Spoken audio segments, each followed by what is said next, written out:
Hello and welcome to Procyon Radio and Television News. My name is Nifemi Onibio. First, a look at the headlines.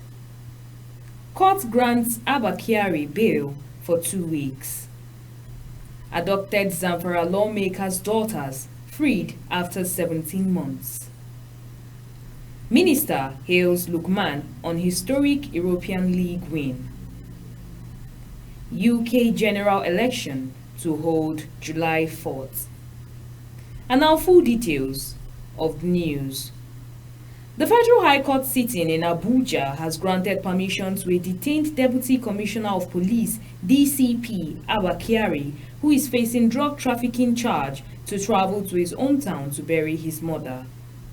The court, in the ruling that was delivered by Trial Justice Emeka Nwete, okayed the release of the defendant from Kuje prison, where he was earlier remanded, to enable him participate in his mother's final burial rites. Kyari was granted bail to the tune of 50 million naira and a surety in like sum. While giving the order, Justice Nwete also held that the surety, which shall be his counsel in the matter, should deposit a copy of his call to bar certificate to the Deputy Registrar of the court. Kyari is to also deposit his travel passport with the court and shall also report to any formation of the National Drug Law Enforcement Agency nearest to him within the period of bail.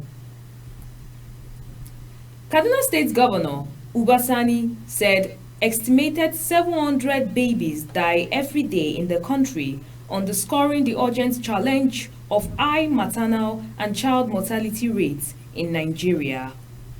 He stated this while commissioning a newly built pressure swing adoption oxygen plant and neonatal unit at Yusuf Danfodio Memorial Hospital, aimed at reducing the state's contribution to neonatal mortality. Governor Sani, who was represented by his deputy, Dr. Adiza Balarabe, said this project are a direct response to the state's efforts to address the alarming neonatal mortality rates.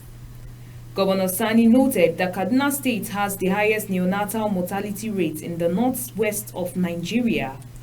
He said the newly commissioned neonatal unit is intended to cater to newborns aged 0 to 28 days, providing essential service to sustain the lives of children and their mothers.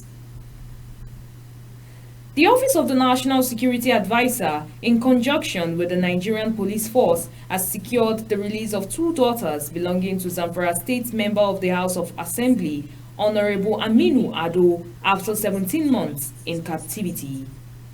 While handing over the children to their father at the Force Headquarters, Abuja, the Deputy Force Public Relations Officer, Ishaku Victor, said their rescue followed a combined effort of security agencies with coordination of the National Security Advisor, Nuhu Ribadu.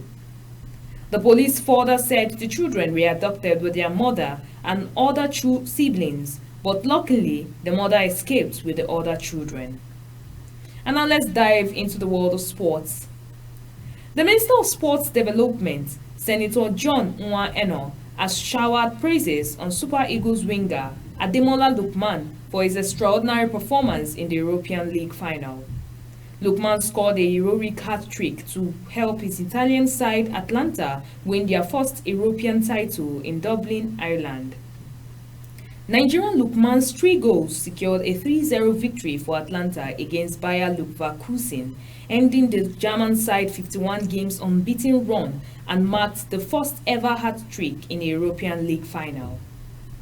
The victory also signifies Atlanta's second major trophy, their first since winning the Coppa Italy 61 years ago.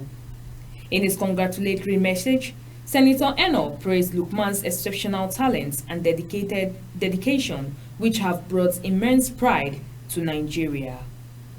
And on the international scene, British Prime Minister Rishi Sunak has set July 4th as the date for a national election that will determine who governs the United Kingdom.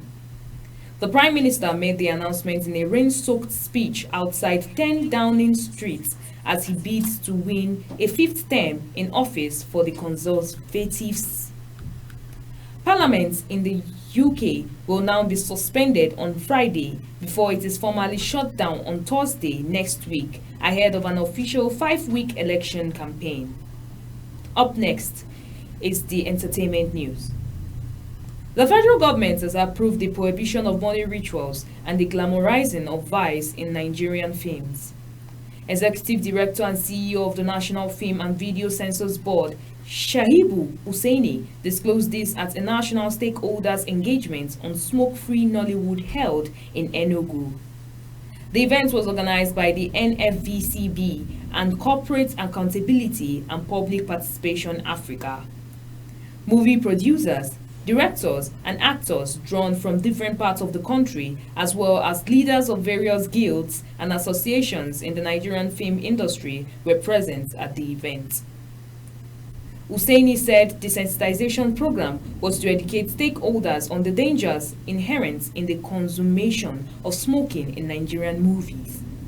According to him, besides the health implications, glamorizing smoking in films poses a negative influence on teens and young adults who constitute the largest segment of Nigerian film viewers. And with that, we end the news today on Procyon Radio and Television. My name is Nifemi Onibio. Please do not forget to like and subscribe to our YouTube channel at Procyon RTV. Also, to get the latest news, visit our website at www.procyonnews.com. On behalf of the production crew, thank you for watching, and don't forget to keep shining like the star you are.